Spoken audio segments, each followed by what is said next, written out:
하나님이 기뻐 받으시는 예배를 드리는 곳은 어디든지 영광스러운 결과가 임합니다. 오늘 예배센터에도 우리의 가정에도 말씀을 통해서 약속을 이루어 주시는 주의 은혜가 임하게 될 줄 믿습니다.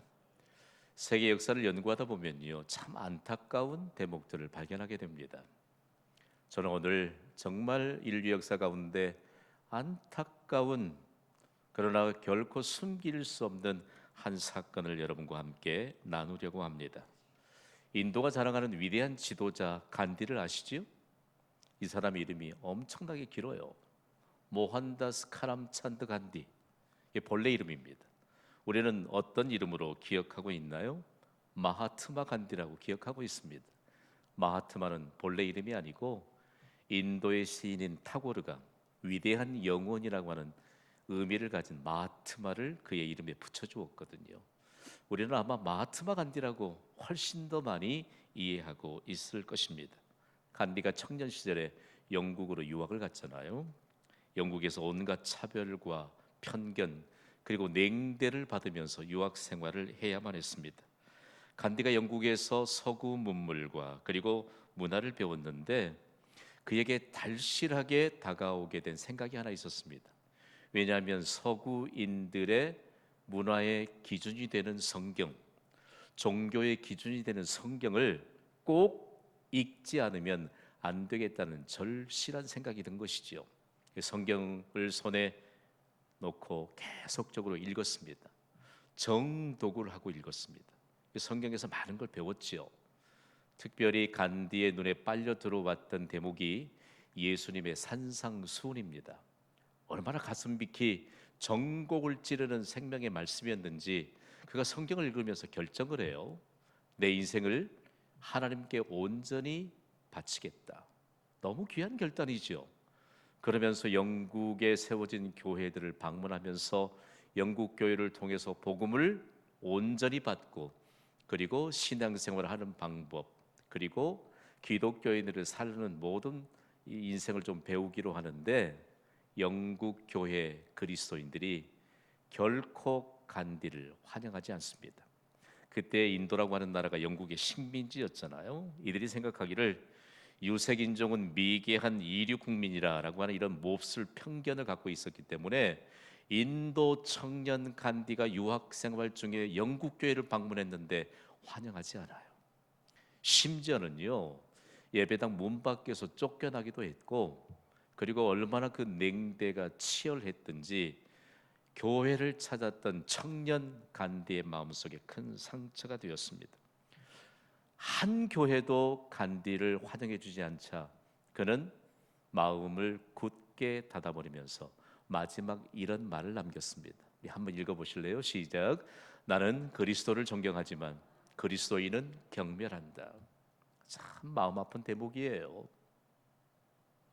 이 청년 간디의 마음이 열렸을 때 영국 교회가 한 사람이라도 그리스도인답게 이 청년을 환영했다면 인도의 방향이 좀 달라지지 않았을까요? 영국에서 유학을 마치고 인도로 돌아온 간디는 현재 세계에서 두 번째로 인구가 많은 인도의 지도자가 됐잖아요. 생각해 보십시오. 저는 이 대목들 연구하다가 너무 가슴이 아파요. 만약에 영국 교회가 간디를 환영해 주었다면 그 인도의 수많은 국민들이 기독교의 영향을 받지 않았겠습니까? 실제적으로 간디를 연구해 보면 그의 바탕에 흐르는 것은 사실상 하나님의 말씀에 대한 바탕들이 흐르고 있음을 알게 됩니다.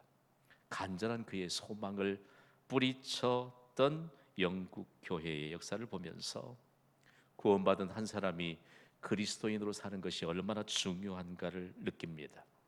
오늘 3부 예배를 온라인으로 그리고 현장 예배로 드리는 예배자 여러분, 그리스도인은 주의 말씀을 따라서 살아야 합니다. 주의 말씀을 따라 사는 한 사람 그리스도인으로 인해서 새로운 시대가 열리기 때문입니다.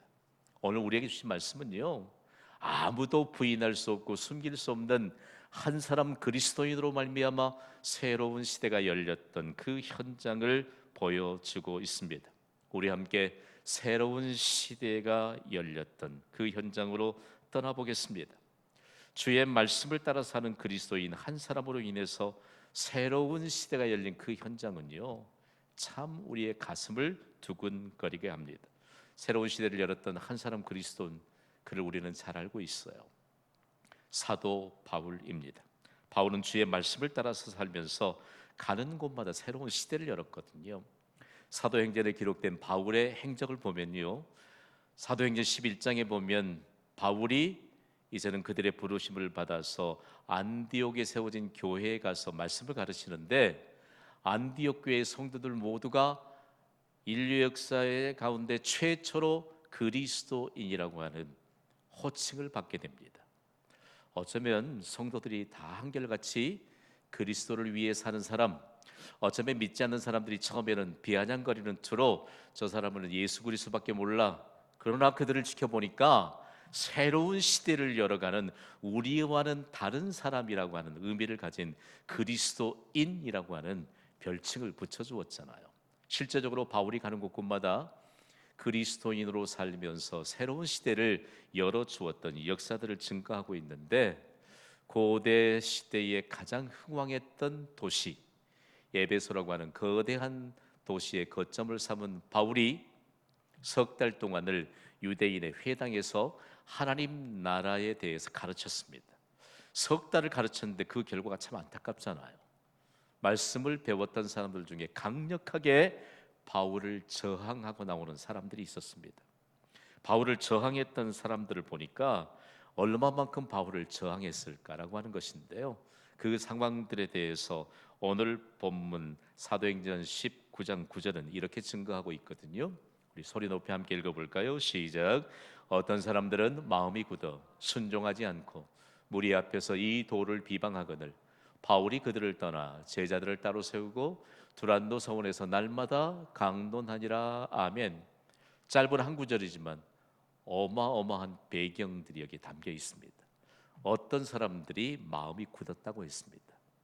오늘 3부 예배 예배자 여러분, 우리의 굳은 마음이 말씀 받고 부드러워지는 역사가 있기를 주님의 이름으로 축복합니다. 말씀을 받을 때요, 영락없이 두 갈래로 나눠진대요. 어떤 사람은 마음이 아주 굳어져서 말씀을 밀어내는 사람들이 있는가 하면, 말씀이 다가오게 될 때 굳었던 마음들이 녹아지는 성령의 어루만지심을 느끼면서 그동안 잘못 생각했던 모든 마음들을, 생각들을 내려놓으면 말씀의 능력이 임하거든요. 오늘 3부 예배자 여러분, 말씀의 능력이 예배자 각 사람에게 이미 임한 줄 믿으시면 아멘 하시기 바랍니다. 우리 말씀에 보면 도라고 하는 말이요, 도하면 여러분 무슨 생각합니까? 도 닦는 사람? 여기 도는 그 도가 아니지요. 유일한 길을 뜻하는 이 도를 비방했다고 하거든요. 비방했다는 말이 점잖게 기록된 것 같으나 헐뜯었다는 거예요. 하나님 나라를 가르치는 바울을 헐뜯었다. 여러분, 우리가 사는 세상에서도 누군가를 헐뜯는 사람들을 보면 유쾌하지가 않아요. 이건 동서고금을 막론하고 사람을 헐뜯는 사람들은 자손의 길을 막는 것이라는 것에 대해서 아무도 부인할 수 없어요. 왜 하나님 나라를 가르치는 바울을 헐뜯었을까? 그리고 유일한 길을 가르치는 바울에게 그 유일한 길을 저항하고 나서는 사람들은요, 도에 대한 의미를 몰랐기 때문에, 여기에 말하는 도, 유일한 길은 예수님을 따르는 새로운 방식을 말합니다. 예수님은 길이요 진리요 생명이신 줄 믿습니까? 유일한 길이죠. 유일한 길. 우리가 예수 그리스도를 믿고 그리스도인으로 사는 것은 예수님을 따르는 새로운 방식을 따라서 사는 사람들입니다. 그러니까 새로운 방식을 따라 사는 사람들을 통해서 새로운 시대가 열리는 것이죠. 그리스도인 한 사람은요, 새로운 시대를 여는 근거 있는 축복의 사람인 것을 우리는 잊어서는 안 될 것입니다. 이 한 글자만 우리가 풀어내도 그렇구나, 우리가 세상의 방식을 따라 사는 것이 아니고 정말 유일한 길, 예수님을 따르는 새로운 방식을 따라 살기 때문에 우리를 통해서 새로운 시대가 열린다고 하는 자긍심을 갖잖아요. 석 달 동안 가르쳤는데 결과가 이래요. 그래서 바울이 회당을 떠나기로 결정합니다. 그리고 옮겨갔던 곳이 두란노 서원입니다. 두란노 서원에서 바울이 했던 것이 제자들을 따로 세웠습니다. 이 말씀을 좀 더 깊이 연구해 보았더니 말씀을 사모하는 자들이 그리스도인 한 사람 한 사람으로 세워지면서 예수 그리스도의 말씀을 따라 새로운 방식으로 사는 축복의 무대에 선 사람들로 계속적으로 구별되이 세워지는 모습을 지금 그렇게 증거하고 있습니다. 그렇다면 우리의 생각 속에 두란노 성원이 역사적인 장소가 되었는데 새로운 시대를 열게 된 역사적인 장소가 되었잖아요. 두란노 성원은 에베소라고 하는 거대한 도시에 있었던 철학 강연 장소를 말합니다. 조금 더 우리에게 세밀하게 좀 번역해 보는 것이 조금 믿음에 관한 대단히 많은 보탬이 되거든요. 두란노는 사람의 이름입니다. 권위 있는 학자였던 호손이라고 하는 역사학자가 두란노라고 하는 사람을 아주 심층 취대하듯이 드러냈는데 두란노는 아주 성질이 괴팍한 사람이었대요. 이 사람이 철학 교사요, 그리고 수사학을 가르치는 교사였는데 성질이 괴팍하니까 생각해봐요. 철학을 가르치고 수사학을 가르치는 사람이 성질이 괴팍하니까 사람들에게 아마 좋은 정평을 받지 않았을 겁니다. 이 시대에 성질이 괴팍하기로 유명했던 두란노가 2년 동안 바울에게 주의 말씀을 가르치도록 자신의 개인 학당을 열어준 것입니다. 그러면서 호손이 아주 화근하면서 말하는 것은 2년 동안의 바울로부터 틀림없이 주의 말씀으로 인해서 그가 예수 그리스도의 제자로 변화되었다는 것입니다. 저도 부인할 수 없습니다. 왜냐하면 성질 개팍한 사람하고 하루도 살기 힘들어요. 그죠? 근데 2년 동안 개인 학당을 내주었는데 우리가 철학 사조를 연구하다 보면 헬라 철학을 도외시할 수 없잖아요. 헬라어를 쓰는 헬라인들은요 한결같이 철학에 아주 능통한 사람들처럼 익숙해져 있는데 두란노 서원처럼 개인 학당에서 계속적으로 철학을 강연하니까 헬라인들이 그처럼 철학에 익숙해졌다라고 하는 것이죠. 그래서 서원을 일컫는 헬라어가 바로 스콜레라고 하는 단어이거든요. 이 스콜레라고 하는 단어에서 학교를 의미하는 영어 단어인 스쿨이 파생되었다는 거 아니겠어요? 그래서 두란노 서원하면 두란노라고 하는 사람이 개인적으로 운영했던 개인 학당이었는데 여기에서 바울이 2년 동안 제자들을 따로 세우면서 아시아와 그리고 에베소에 있던 수많은 사람들이 주의 말씀을 듣도록 가르쳤던 곳이라는 것이죠. 사실상 그 현장에 가보면요 오전 11시부터 4시까지는 덥습니다. 지금도 그곳을 방문해 보면 안내하는 사람이 거기 딱 도착하면 그 얘기부터 해요. 지금부터 에베소에서는 선블록을 아주 진하게 발라야 된다. 더워요. 습하고. 사실상 얼마나 자외선이 강한지 몰라요. 그 시대에 바울이 살았던 에베소 시민들은 낮잠을 자는 시간입니다. 활동하기 어렵잖아요. 그런데 바울이 부지런함을 가지고 그곳에서 주의 말씀을 가르쳤고 바울로부터 아시아와 에베소의 모든 사람들이 다 하나님의 말씀을 듣는 그런 상황이 2년 동안 있어졌는데 낮잠을 자는 시간에 부지런함을 가지고 그곳에 나왔던 사람들의 부지런함이 어우러지는 것입니다. 교회가 두란노 서원을 통해서 교회의 원형으로 전 대륙에 확산되었다는 거 여러분 아시죠? 오늘 이 시대에도 부지런한 사람들에게는 얼마나 찬사의 박수가 쏟아지는지 몰라요. 산부 예배자 여러분, 일평생 동안 부지런하게 삽시다. 저도요. 김 목사 당신은 부지런한 것 같아요. 이 얘기 들으면 너무 좋아요. 너무 좋아. 우리의 자녀들도 부지런하다는 그런 얘기를 자꾸 듣는데요. 너무 좋죠. 물어본대요. 누구 닮았느냐고. 누구 닮았다고 그러겠어요. 오늘 우리에게서 부지런함으로 함께 가르치고 배웠던 두란노 서원의 이 아름다운 모습이 어느 교회로 옮겨졌다고 생각하십니까? 잘 모르십니까? 광주광역시에 있습니다. 북구에 있어요. 어디죠? 경신교회에 옮겨진 줄 여러분 믿으시기 바랍니다. 그래서 부지런함이 함께 새로운 시대를 열어갔던 그 현장들을 보여주고 있거든요. 그런데 이곳에서 새로운 시대에 대한 증거들이 나타나기 시작합니다. 맨 먼저 나타나는 증거가 바로 다름이 아닌 주의 말씀으로 능력이 나타납니다. 주의 말씀으로 능력이 나타나게 되는데 어떤 하나님의 역사심에 대한 일들을 나타냈는가라고 하는 것인데요. 오늘 본문인 사도행전 20장 11절과 12절 말씀을 우리 힘있게 읽습니다. 시작. 하나님이 바울의 손으로 놀라운 능력을 행하게 하시니 심지어 사람들이 바울의 몸에서 손수건이나 앞치마를 가져다가 병든 사람에게 얹으면 그 병이 떠나고 악기도 나갔더라. 아멘. 어떻게 이런 일이 일어날 수 있을까요? 능력이 나타난 주체는 하나님이십니다. 실상은 이 능력에 대해서 영어 성경 번역본들은 대략적으로 미라클, 기적이라고 하는 단어로 번역하거든요. 하나님의 능력이 나타나면 그 결과는 기적인 줄 믿습니다. 바울이 하나님이 능력을 나타내게 하심으로 그를 통해서 기적이 나타나는 것을 보게 되는데요. 사람의 생각을 초월하지요.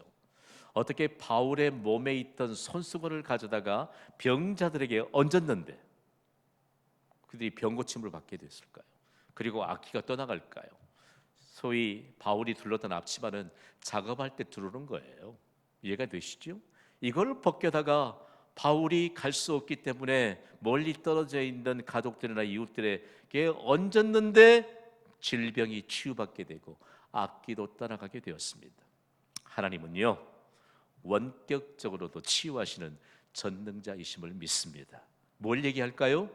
바울이 선포했던 말씀에, 주의 말씀에 하나님의 능력이 있음을 믿습니다. 바울이 가르쳤던 그 말씀을 가슴에 새기고 삶의 현장으로 갔는데 그 말씀에 하나님의 능력이 나타나게 된 줄 믿습니다. 오늘 3부 예배자 여러분, 오늘 주신 말씀의 능력이 여러분의 삶의 현장에서 나타나도록 그 말씀을 붙잡고 선포하며 가정에서 기도하시기를 바랍니다. 여러분의 직장에서 그 말씀에 힘입어서 기도하시기 바랍니다. 여러분의 사업장에서 그 말씀에 힘입어서 기도할 때 바울을 통해서 능력을 나타내 주시는 하나님의 능력이 나타내게 될 줄 믿습니다. 이 두란노 서원에 말씀을 가르치고 말씀을 배웠던 그 현장에요, 얼마나 참 감동이 넘쳤을까. 저는 요즘 들어서 정말 아픔이요, 우리의 입가에서 드러나는 미소를 못 보잖아요. 못 봐요. 그래서 저는 여러분의 미소까지도 다 기억하고 있습니다. 기도하는데 하나님이 그런 생각을 주세요. 이 시대에도 주의 말씀을 받고 주의 말씀을 따라서 하나님 앞에 최상의 예배를 드리고 그리고 주의 말씀의 능력을 믿고 오늘도 예배하는 자, 그리고 이와 같은 능력을 증거하는 경신교회를 통해서 새로운 시대를 열어주시는 주의 능력이 나타나게 될 줄 믿습니다. 그러면서 더듬어 좀 올라가 봤더니 왜 이렇게 이런 말씀의 능력이 나타났을까? 여러분, 예수님은 죽은 나사로도 살리신 치유자이심을 믿습니까? 그 어떤 유능한 의사도 고칠 수 없었던 고질병을 예수님이 말씀으로 치료해 주셨다는 사실 여러분 믿습니까? 아무리 이 세상에는요, 유능한 의사라 할지라도 예수님을 능가할 만한 치료자가 없다는 사실들을 당시에도 말씀을 받고 가슴이 뜨거워진 사람들이 이 사실을 증명했다는 것을 여러분 기억하시기를 바랍니다. 예수님의 이름에는 구원의 능력이 있음을 믿습니다.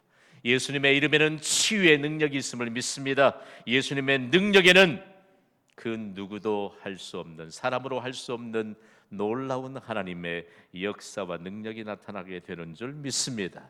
계속적으로 두란노 서원을 통해서 새로운 시대에 대한 증거가 나타나게 되는데요. 다음으로는 전 세계 모든 민족이 주목할 만한 주의 말씀이 미신에 찌든 삶을 불태우게 되는 새로운 시대의 증거가 나타납니다. 예배소를 조금 더 우리가 빈번하게 좀 살펴보았는데 예배소는 1세기의 가장 부유한 도시였습니다. 20만 명 가량 되는 에베소라고 하는 그 거대 도시가요, 얼마나 돈이 많았는 줄 아십니까? 그리고 얼마나 돈 많은 사람들이 그곳에 몰려들은 줄 아세요? 아고라, 뭐 헬라말로 아고라라고 하면 광장을 뜻합니다만 에베소의 광장에 가면 그곳에서 새로운 상품들을 소개하면서 수많은 딜러들의 관심을 집중시켰던 곳입니다. 돈이 많았지요. 무역하는 사람들 그리고 새로운 진기한 상품들을 팔고 사는 사람들이 돈은 많은 것 같았는데 사실 에베소로 가는 도시에는 마술을 행하는 사람들이 제일 돈이 많았습니다. 도대체 이게 어떻게 된 일일까? 마술을 행하면 마술에 관한 비법과 내용들을 책에 기록해서 마술책을 만들었거든요. 이 마술책의 값이 천정부지로 치솟는 것입니다. 예배소에서 사람들이 돈 가진 사람들이 마술책을 사기 위해서 혈안이 됐습니다. 마술책을 사기만 하면 값이 올라요. 여러분 이해가 되세요? 사기만 하면. 그런데 어떻게 이 마술책에 관한 내용들이 그렇게 에베소에 충만했을까라고 하는 것인데요. 마술책의 값이 천정부지로 치솟고 마술하는 사람들이 돈 많은 사람들로 완전하게 대표하게 될 때 에베소로 가는 거대한 도시가 어떻게 되어 가겠어요? 여러분 역사적인 비극인데요. 이런 정황을 안고 있던 에베소가 에베소 시민 모두를 미신에 찌든 삶을 살게 했습니다. 비극이죠. 얼마나 비극인지 몰라요. 이런 상황 가운데서 에베소는 과연 자랑거리가 무엇이었을까? 마술책이 에베소 시민들의 자랑이었습니다. 마술책을 그들은 에베소의 문서라고 불렀거든요. 그리고 에베소의 글이라고 불렀습니다. 그리고 최고의 가치를 지닌 귀중품이 무엇이냐라고 말하면 마술책이었던 것이죠. 그런데 마술책을 소장하는 것만으로도 부를 소유할 수 있는 이런 상황 가운데 마술을 하는 사람들이 두란노 교회를 출입하면서 주의 말씀을 받았습니다. 그랬더니 변화가 일어나게 됐지요. 값비싸게 거래되었던 마술책들이 하나님의 말씀 앞에선 아무런 소용이 없다는 것을 깨달은 것입니다. 여러분 보십시오. 여러분이 가지고 있는 물질적인 요소들이 주의 말씀 앞에서 아무런 소용과 가치가 없다는 것을 깨닫는 순간 주의 말씀의 능력이 임하는 줄 믿으시기 바랍니다. 오늘 말씀에 보면요, 우리의 생각으로는 감히 짐작할 수 없는 이런 시대의 증거가 있거든요. 오늘 본문 사도행전 19장 19절입니다. 우리 함께 읽습니다. 시작. 또 마술을 행하던 많은 사람이 그 책을 모아 가지고 와서 모든 사람 앞에서 불사르니 그 책값을 계산한즉 은 5만이나 되더라. 아멘. 말씀을 잘 보십시오. 마술을 행하던 많은 사람이 그 책을 모아 가지고 와서 어떻게 했지요? 모든 사람 앞에서 불살랐다. 제가 생각하기에는요, 아주 에베소 시민들을 향해서 뭔가 아주 이슈거리가 될 만한 일들을 터뜨릴 때 광장에서 시민들에게 선포했던 그 상황들을 그려 보시면 돼요. 거기에서 많은 마술 비법이 기록된 마술책들을 불태웠다라고 하는 사실입니다. 결국 그들이 불태웠던 값에 대해서 굳이 성경이 이렇게 기록하고 있거든요. 사도행전을 기록했던 사람이 의사였던 누가입니다. 하나님의 감동을 따라서 누가는 당대 최고의 권위를 가진 의사였거든요. 의사였던 누가가 기록했으니까 은 5만을 빠뜨리지 않고 기록했던 것은 아주 특별한 의미가 있는 것이죠. 은 5만이 얼마나 됐을까요? 영어 성경 NIV 버전은 5만 드라크마라고 매우 사실적이고 현실적인 번역을 했습니다. 한 드라크마 은동전 하나거든요. 이것은 당시의 일일 노동자의 품삯이었습니다. 요즘 일하는 사람이 너무 부족하다고 해요. 우리 교인들에게 한번 물어봤어요. 시골에서도 일하는 사람 얼마 드려야 되느냐? 여러분 최하가 10만 원이래요. 10만 원. 10만 원만 잡고 5만 드라크마를 곱해 보면 얼마지요? 50억 원이에요. 50억 원. 말씀을 연구하다 보면 너무 큰 충격들이 다가오게 됩니다. 그런데 어떻게 마술책들의 값이 이렇게 천정부지로 치솟았을까? 도대체 무엇이 마술책의 가격을 높일 수 있었을까? 보았더니요, 마술책에는 새로운 비법들이 기록이 되는데 비법과 함께 아주 가치 있는 단어들이 그 속에 담겨 있다는 것을 그들이 안 겁니다. 그 속에 담겨져 있는 단어들의 값이 있고, 그 다음에 마술책에 기록된 사람들의 이름, 그러니까 단어와 사람의 이름이 아주 높은 가치를 형성하게 해주었던 근거가 되는 것이지요.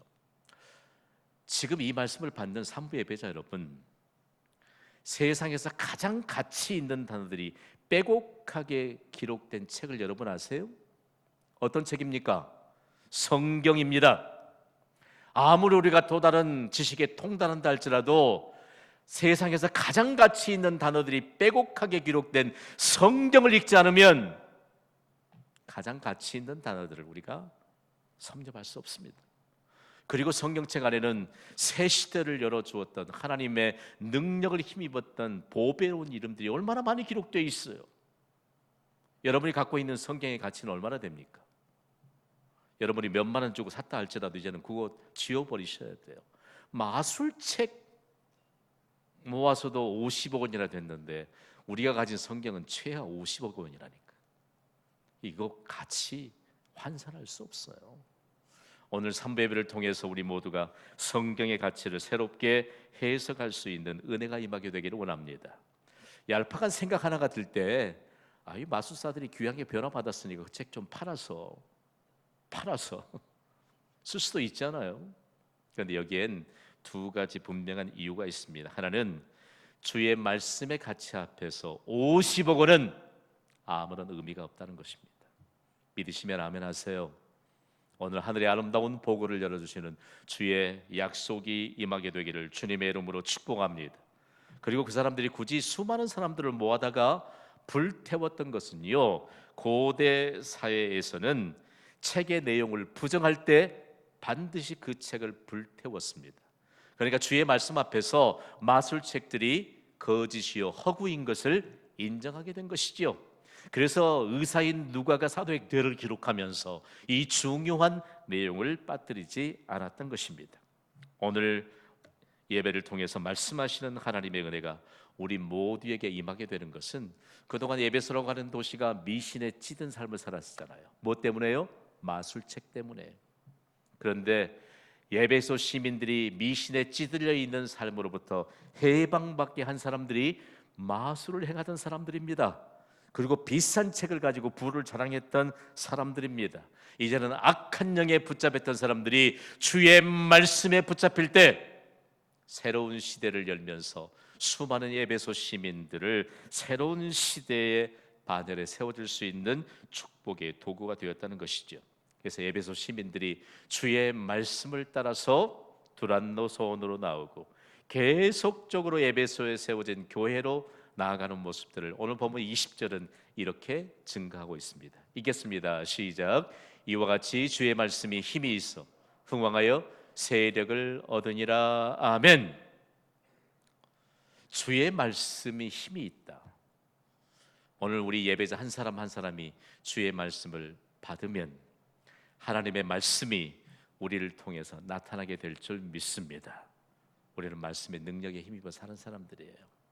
우리가 만약에 말씀의 능력을 나타낼 수 없다면 우리가 과연 두란노 소원에서 가르침을 받았던 사람들이 말씀의 능력으로 말미암아 미신을 몰아내고 그리고 악한 영들을 몰아내면서 새로운 시대를 열어갈 수 있는 도구들이 되었을까라고 하는 것인데요.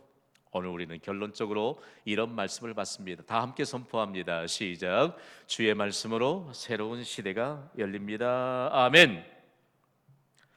50억 원이나 되는 가치 있는 마술책을 불태웠다.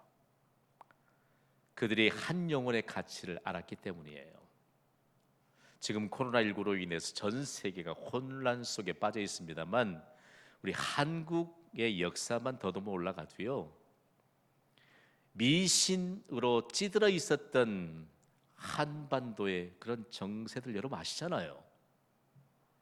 아마 나라 밖에서도 이 한반도에는 미신적인 요소인 부적이 없이는 못 살았던 시대라고 해석했던 시대가 있습니다. 아이만 생기지 않아도 무당이나 점쟁이 찾아서 노랑 색깔의 빨강색으로 기록된 부적들을 구입하러 다녔다니까요.